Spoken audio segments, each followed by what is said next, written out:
അതിന്റെ വികസനം ആവശ്യപ്പെട്ട് കൊണ്ട് ഞങ്ങൾ നടത്തുന്ന ഈ വികസന റാലിയിൽ ഞങ്ങൾക്ക് നിങ്ങളുടെ ശ്രദ്ധയിൽപ്പെടുത്താനുള്ള വിഷയം 150-ൽ പരം വിദ്യാർത്ഥികൾ പഠിക്കുന്ന മദ്രസയിലാണ്. പരീക്ഷ പോലെ കുട്ടികളെ ഒന്നിച്ചിരുത്തേണ്ട പല സന്ദർഭങ്ങളിലും ഞങ്ങൾ വലിയ പ്രയാസത്തിലാണ്. അതിനാൽ അത് കൂടുതൽ വികസിപ്പിക്കുന്നതിന് നിങ്ങളുടെ ശ്രദ്ധയിൽ ഉണ്ടാവട്ടെ.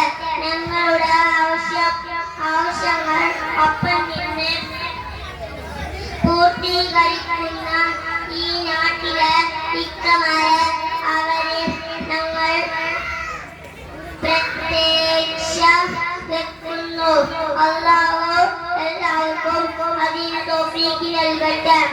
ആമീൻ എന്ന് പ്രാർത്ഥിച്ച് ഞങ്ങളുടെ ഈ വികസന റാലി ഇവിടെ അവസാനിപ്പിക്കുന്നു. അസ്സലാമു അലൈക്കും.